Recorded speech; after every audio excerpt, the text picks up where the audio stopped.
So SciShow recently published an AI episode, and I love SciShow, and I hate YouTuber drama, and I really wish this wasn't happening. But what they said in that video was so bad, and misinformation about AI is causing so many problems now, I just feel like I have to do something. Some of that video's misinformation might just be mistakes, some of it's just omissions, and some is industry propaganda. But I honestly can't avoid the word lie for all of it. For example, this. But even compared to aircraft, antibiotics, and nuclear power, the speed at which we are developing artificial intelligence beats them all. That is just blatantly false.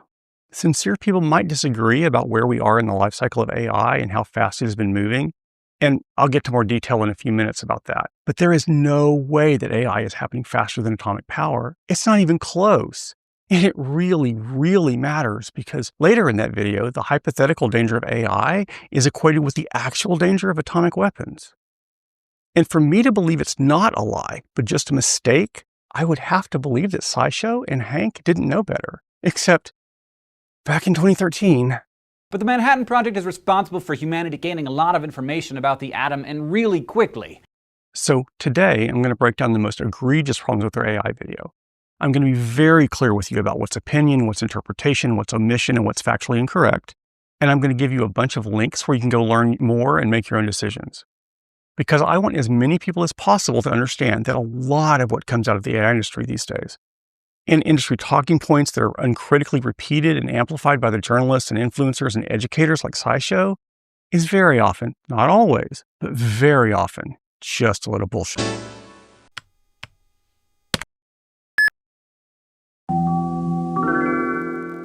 This is the Internet of Bugs. My name is Carl. I've been a software professional for more than 35 years now, and I'm trying to do my part to make the internet a safer, less buggy place, which these days is largely trying to educate people about AI slop and misinformation before it gets any more out of hand. Okay, so back to the first lie in the SciShow piece. Here's Hank Green again about how fast AI has developed. Just 3 years after the launch of ChatGPT, AI agents can now win gold at the International Math Olympiad. So in 3 years, we've gone from ChatGPT's very public splash to the flop that was ChatGPT 5.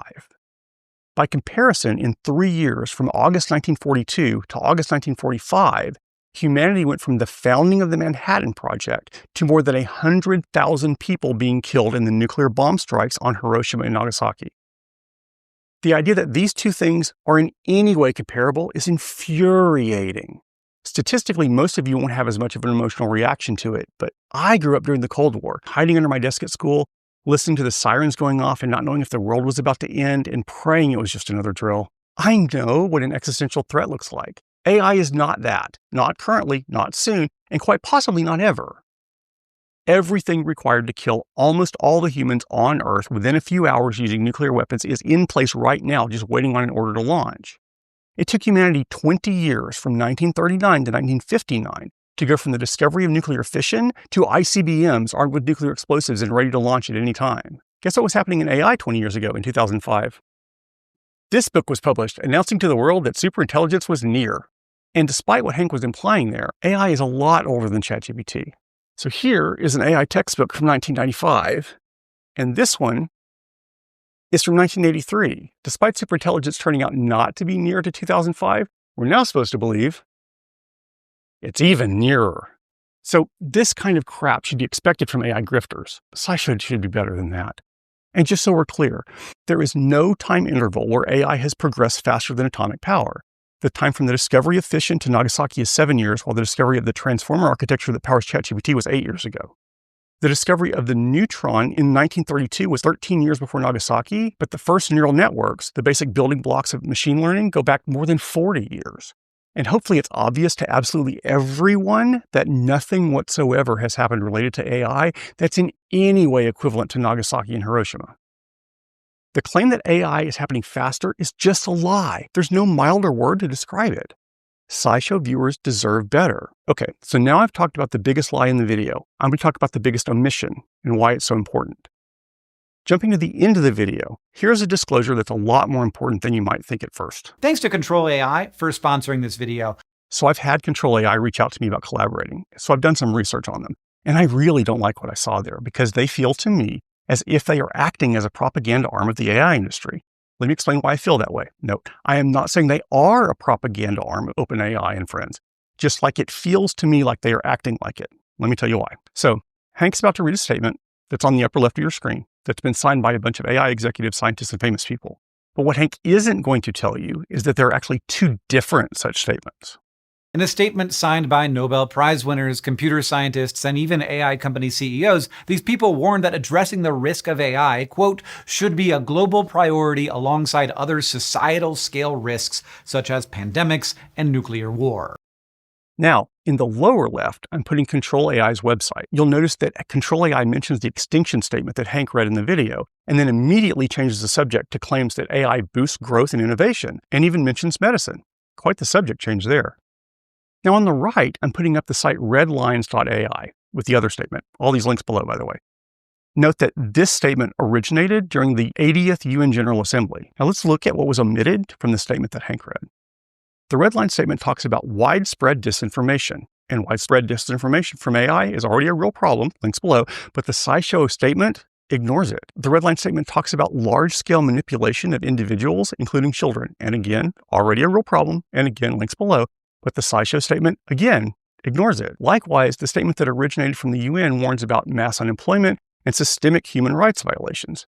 These are already real problems, and they're actually occurring, but again, Control AI and SciShow don't want to tell you about those. And again, I've put references for those problems actually happening now down below. The closest this statement gets to talking about extinction is mentioning pandemics, which, while bad, are not extinction-level threats, as we found out in 2020 and 1918 and during the Black Plague in the Middle Ages and a bunch of other times. But the most telling thing omitted from this statement is, quote, ensuring that all advanced AI providers are accountable. I wonder who might not want people talking about that one. The Control AI webpage and SciShow in this video really want to make you think about and worry about the potential hypothetical someday, maybe sometime in the future, maybe risk of humanity maybe going extinct, possibly because of AI. Whereas and I made a whole video about this that I'll link below, think that our attention needs to be focused on the now problems emphasized by the statement on the right, like disinformation, manipulation, unemployment, human rights violations, and holding OpenAI and the other providers accountable. And I'm not the only one. Let's take a look into the signatories of these statements. Hank said that Nobel Prize winners, plural, had signed the extinction statement. I went through the list and I can only find one, Geoffrey Hinton, who signed both statements. Notably, John Hopfield, who shared the 2024 Nobel Prize in Physics with Hinton, only signed the statement on the right. Also only signing the statement on the right are at least 5 Nobel Peace Prize recipients, 3 recipients of the Nobel Prize for Economics, 1 for chemistry, and at least 3 former heads of state and a former president of the United Nations. Now let's look at who only signed the extinction statement. Sam Altman, the CEO of OpenAI, as well as the CEOs of Anthropic and Google DeepMind. Imagine that. The CEOs of 3 of the largest AI companies think we should worry about extinction from AI, but don't think we should worry about AI causing disinformation, manipulation, or human rights violations. And they definitely don't want us to worry about ensuring that all advanced AI providers are held accountable. 5 Nobel Peace Prize recipients on the right, and 3 CEOs of huge AI companies on the left. Which side are you on? Which side would you hope that SciShow would be on? This is why I say that Control AI and SciShow in this video feel to me like they are pushing pro-AI industry propaganda because they are trying to get you to think about hypothetical future problems that you can't do anything about.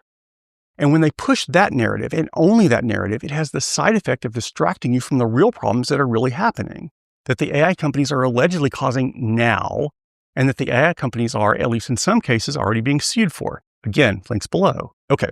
So those are the 2 most important problems with the SciShow video, but there are other less important problems that SciShow should have caught, and I'm going to start talking about some of those now. But understand that the rest of this video is much less important than the lying about AI happening faster than atomic power and pushing the statement about AI's hypothetical future risks while avoiding discussion of the much more relevant statement about AI's current risks that the AI companies would probably rather you not think about. So if you take nothing else away from this video, I hope you remember those 2 things. Okay. This next clip that I lightly edited to remove a running joke about a sea shanty isn't a lie, but it's really misleading. In it, Hank is going to talk about the alignment problem, which is when we try to keep AIs from doing things that they aren't supposed to do.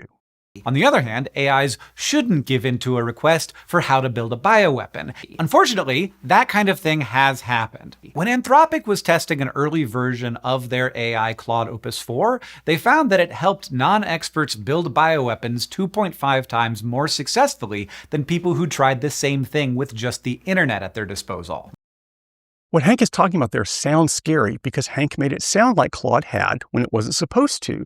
helped testers build a bioweapon 2.5 times more successfully than they could have with just the internet. But that's not at all what happened. Here's the report that Hank is talking about. See that highlighted part? The AI that helped with the bioweapon had deliberately had its safeguards removed during that test. Hank is talking about AIs giving in to requests for how to build a bioweapon when they're not supposed to, but this example is not relevant at all because the safeguards that Hank is talking about in this part of the video were explicitly turned off.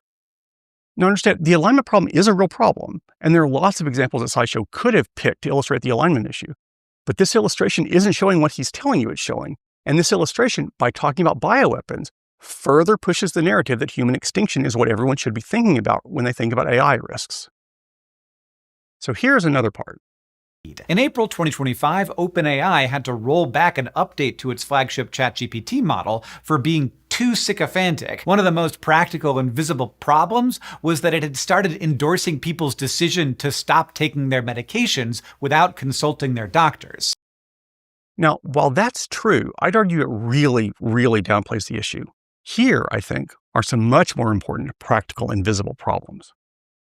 There are more issues with this video, but because I don't want to get too far into the weeds, I'm going to start trying to wrap it up. I'm going to point out here how Hank uncritically quoted an essay from an AI CEO about humanity not understanding how AIs work. This quote is, in my professional opinion, a load of garbage, and I made a whole video about it that I'll link below. And if that wasn't enough, Hank also did a video on his own channel about AI that is even worse than this one. I feel I ought to do something about it, but it goes on for like an hour and 15 minutes. It would take me so long to go through it line by line and pull out all the relevant quotes and dig up the references and supporting evidence and figure out what is of general public interest and would only be interesting to technical people who care about AI under the covers, and what complaints would just be nitpicking. So I'm not sure when or if I'm going to have the bandwidth to tackle that. It drives me crazy that there's so much misinformation about AI coming out so fast that I can't even keep up with all of it, much less make videos about it all. Putting together a video with facts and references is so much more work and so much more time consuming than being an AI industry mouthpiece. Unlike the SciShow team, I'm just one guy, and it certainly doesn't help when the channels like SciShow that do have the resources to make things better choose to make things worse instead. But I'm going to keep trying to help to the extent that I can. Wish me luck, and feel free to subscribe if you're so inclined. I would ask for people to be nice in the comments, but it wouldn't do any good, so I'm not going to bother. Just always remember that the internet is full of bugs and misinformation, and anyone who says different might just be parroting industry talking points and trying to distract you from all of the ways the industry is, allegedly, harming real people as you are watching this. Let's be careful out there. Thanks for watching.